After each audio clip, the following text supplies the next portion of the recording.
Taste the Daily. தமிழகத்தின் பல்வேறு மாவட்டங்களில் பரவலாக மழை பெய்ததால் பொதுமக்களும் விவசாயிகளும் மகிழ்ச்சி அடைந்தனர். கடலூர் மாவட்டத்தில் கடந்த சில நாட்களாக வெப்பம் கடுமையாக வாட்டி வதைத்து வந்த நிலையில் குறிஞ்சிப்பாடி, பன்ருட்டி, வடலூர் உள்ளிட்ட பகுதிகளில் காற்றுடன் கூடிய மழை பெய்தது. ஈரோடு மாவட்டம் அம்மாப்பேட்டை, குருவரெட்டியூர், பூதப்பாடி, சென்னம்பட்டி, சனிசந்தை, நெருஞ்சிப்பேட்டை உள்ளிட்ட பகுதிகளில் பகலில் வெப்பம் அதிகமாக காணப்பட்ட நிலையில் திடீரென மழை பெய்தது. மேலும் கும்பகோணம் மற்றும் அதனை ஒட்டியுள்ள பகுதிகளில் இரண்டாவது நாளாக காற்றுடன் கூடிய மழை பெய்தது. இதேபோல் திருச்சி மாவட்டம் முசிறி மற்றும் அதன் சுற்றுவட்டார பகுதிகளில் மாலை 2 மணி நேரத்திற்கும் மேலாக மழை பெய்ததால் வெப்பம் தணிந்து குளிர்ச்சியான சூழல் நிலவியதால் பொதுமக்களும் விவசாயிகளும் மகிழ்ச்சி அடைந்தனர். கள்ளக்குறிச்சி மாவட்டம் சங்கராபுரம் அருகே முறையான வடிகால் வசதி இல்லாமல் குடியிருப்பு பகுதிகளில் மழைநீர் சூழ்ந்துள்ளதால் பொதுமக்கள் சாலை மறியலில் ஈடுபட்டனர். அரசம்பட்டு கிராமத்தில் உள்ள 3 மற்றும் 5வது வார்டுகளில் முறையான வடிகால் வாய்க்கால் அமைக்காததால் தற்போது பெய்து வரும் மழையினால் மழைநீர் சூழ்ந்து பொதுமக்கள் கடும் அவதிக்குள்ளாகி வருகின்றனர். இதுகுறித்து பலமுறை கோரிக்கை வைத்தும் எந்தவித நடவடிக்கையும் எடுக்கப்படாததால் ஆத்திரமடைந்த பொதுமக்கள் கொட்டும் மழையையும் பொருட்படுத்தாமல் அரசம்பட்டு சங்கராபுரம் சாலையில் திடீரென சாலை மறியலில் ஈடுபட்டனர். திமுக ஆட்சியில் மக்கள் வாழ தகுதியற்ற நிலை உள்ளதாக மக்கள் வேதனை தெரிவித்துள்ளனர்.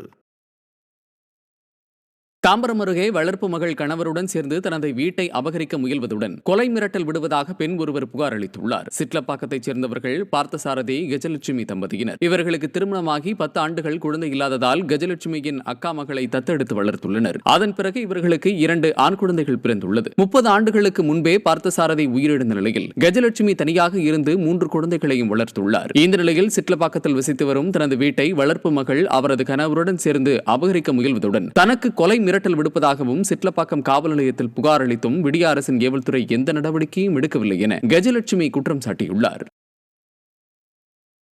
விழுப்புரம் மாவட்டம் முகையூர் அருகே ஆதிச்சனூர் கிராமத்தில் திமுக நிர்வாக இடத்தில் உலர்களம் அமைக்க எதிர்ப்பு தெரிவித்து பிடிஓ அலுவலகத்தை பொதுமக்கள் முற்றுகையிட்டு போராட்டத்தில் ஈடுபட்டனர். உலர்களம் அமைக்க அரசு அதிகாரிகள் தேர்வு செய்திருக்கும் இடம் திமுக கிளை செயலாளர் வில்லியம் என்பவருக்கு சொந்தமானது என்பதால் பொதுமக்களுக்கு பயனில்லை என கூறி முகையூர் வட்டார வளர்ச்சி அலுவலரிடமும் மாவட்ட ஆட்சியரிடமும் மனு அளிக்கப்பட்டது. ஓராண்டை கடந்தும் மனு மீது அதிகாரிகள் எந்தவித நடவடிக்கையும் எடுக்காததால் அப்பகுதி மக்கள் 100க்கும் மேற்பட்டோர் முகையூர் ஊராட்சி ஒன்றிய அலுவலகத்தை முற்றுகையிட்டு தர்ணாவில் ஈடுபட்டனர்.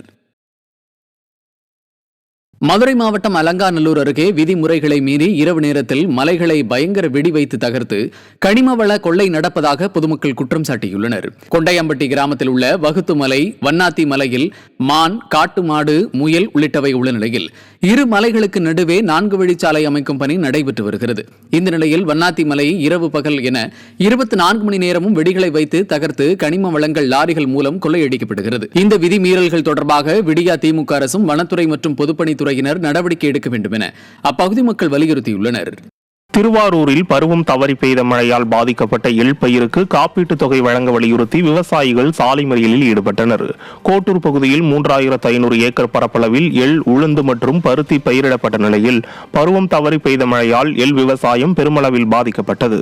பாதிக்கப்பட்ட எள் பயிர்களை ஆந்திர மாநிலத்தைச் சேர்ந்த கெஸ்மா ஜெனரல் இன்சூரன்ஸ் நிறுவனம் முறையாக கணக்கெடுக்காததை கண்டித்தும் பயிர் காப்பீடு என்னும் பெயரில் கார்ப்பரேட் நிறுவனத்திற்கு ஆதரவாக செயல்படும் மாவட்ட வேளாண் நிர்வாகத்தை கண்டித்தும் கோட்டூர் வேளாண்மை விரிவாக்க அலுவலகம் முன்பு விவசாயிகள் சாலை மறியலில் ஈடுபட்டுள்ளனர். இதனால் 1 மணி நேரத்திற்கும் மேலாக பகுதியில் போக்குவரத்து பாதிப்பு ஏற்பட்டது. திண்டுக்கல் மாவட்டம் சேத்தூரில் நடைபெற்ற ஜல்லிக்கட்டு போட்டியின் இறுதிச் சுற்றின் போது மாடுபிடி வீரர்களுக்கும் விழா குழுவினர்களுக்கும் இடையே வாக்குவாதம் ஏற்பட்டது. இதில் 650 காளைகளும் 300 மாடுபிடி வீரர்களும் பங்கேற்றனர். 5 சுற்றுகள் முடிவடைந்த நிலையில் இறுதிச் சுற்றின் போது 40க்கும் மேற்பட்ட வீரர்கள் களமிறங்காமல் காத்திருந்தனர்.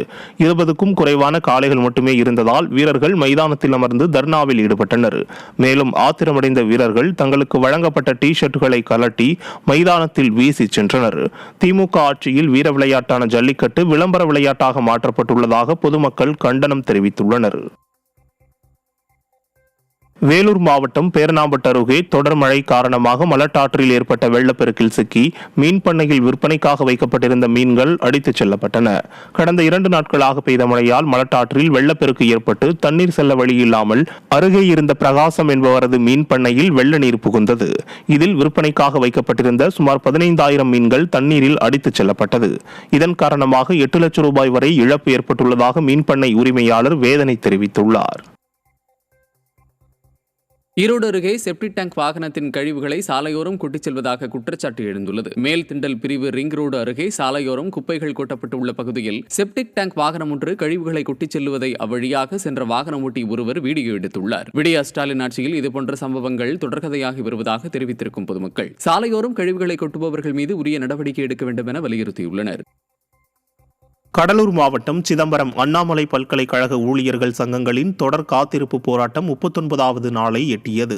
ஸ்டாலின் அரசு முத்தரப்பு பேச்சுவார்த்தை மூலம் கோரிக்கைகளை நிறைவேற்ற வலியுறுத்தி ஊழியர்கள் சிதம்பரத்திலிருந்து ஊர்வலமாக சென்று ஆட்சியர் அலுவலகத்தில் மனு அளித்தனர். பல்கலைக்கழக ஓய்வு ஊழியர்களுக்கு உடனடியாக பணப்பலன்களை வழங்க வேண்டும் என்பது உள்ளிட்ட கோரிக்கைகளை வலியுறுத்தி 500க்கும் மேற்பட்டோர் திறனற்ற ஸ்டாலின் அரசுக்கு எதிராக கோரிக்கைகளை முழங்கியபடி சென்றனர். அரசு அழைத்து பேசாத பட்சத்தில் அடுத்தடுத்த எங்களுடைய போராட்ட வடிவங்களை மாற்றுவதற்கான வாய்ப்புகள் இருக்குது. அரசு தொடர்ந்து அந்த காத்திருப்பு போராட்டம் நடந்து கொண்டே இருக்கும். இடையிலே நாங்கள் அடுத்த கட்ட போராட்டங்களை எப்படி வடிவமைப்பு என்பதை சிந்தித்து அரசு உடனடியாக அழைத்து பேச வேண்டும் என்பது எங்களுடைய கோரிக்கையாக இருக்குது. மதுரை மாவட்டம் அலங்காநல்லூர் அருகே கீழக்கரை ஜல்லிக்கட்டு போட்டியில் மாடு முட்டியதில் மாட்டின் உரிமையாளர் பலியான சோக சம்பவம் அரங்கேறியுள்ளது. கீழக்கரை ஜல்லிக்கட்டு மைதானத்தில் சிவகங்கை மாவட்ட தமிழ்நாடு ஜல்லிக்கட்டு பேரவை சார்பில் நடைபெற்ற ஜல்லிக்கட்டு போட்டியில் 800க்கும் மேற்பட்ட காளைகளும் 400க்கும் மேற்பட்ட மாடுபிடி வீரர்களும் பங்கேற்றனர்.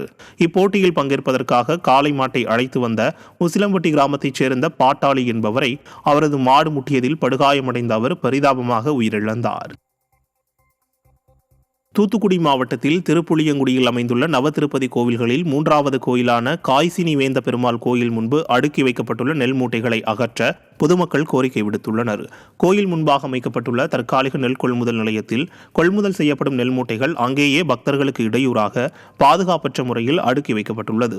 இதனால் அவதியடைந்து வரும் பக்தர்கள் அந்த நெல் மூட்டைகளை உடனடியாக வேறு இடத்திற்கு மாற்ற விடியா அரசை வலியுறுத்தியுள்ளனர்.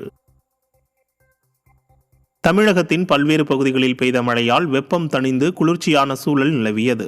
செங்கல்பட்டு மாவட்டம் மதுராந்தகம் மற்றும் அதன் சுற்றுவட்டார பகுதிகளான சோத்துப்பாக்கம், அச்சிறுப்பாக்கம், சித்தாமூர் உள்ளிட்ட பல்வேறு பகுதிகளில் திடீரென சூறை காற்றுடன் மழை பெய்தது. இந்த மழையால் வெப்பம் தணிந்து குளிர்ச்சியான சூழல் நிலவியது. இதேபோல காஞ்சிபுரம் நகர் மற்றும் சுற்றுவட்டார பகுதிகளான செவிலிமேடு, பேருந்து நிலையம், பெரியார் நகர் உள்ளிட்ட பல்வேறு பகுதிகளில் திடீரென மழை பெய்தது. இந்த மழையால் சாலைகளில் மழைநீர் பெருக்கெடுத்தோடியது. கோடை வெயில் வாட்டி வதைத்து வரும் நிலையில் பெய்த இந்த மழையால் பொதுமக்கள் மற்றும் விவசாயிகள் மகிழ்ச்சியடைந்தனர். ராமநாதபுரம் மாவட்டம் சாயல்குடியில் பழுதாகி நின்ற தகரடப்பா அரசு பேருந்தை பொதுமக்கள் தள்ளிச் சென்ற சம்பவம் அதிர்ச்சியை ஏற்படுத்தியுள்ளது. ராமநாதபுரத்திலிருந்து தூத்துக்குடி நோக்கி புறப்பட்ட திறனற்ற திமுகவின் தகரடப்பா அரசு பேருந்து சாயல்குடி நகர் பகுதியில் மும்முனை சந்திப்பில் பழுதாகி சாலையிலேயே நின்றது. இதனால் பேருந்தில் பயணம் செய்த பயணிகள் கடும் அவதியடைந்தனர். மேலும் ராமேஸ்வரம் கன்னியாகுமரி தேசிய நெடுஞ்சாலை மற்றும் அருப்புக்கோட்டை மதுரை நெடுஞ்சாலை உள்ளிட்டவற்றில் போக்குவரத்து நெரிசல் ஏற்பட்டது. பின்னர் தகரடப்பா பேருந்தை பயணிகள் தள்ளிவிட்டு ஸ்டார்ட் செய்தனர்.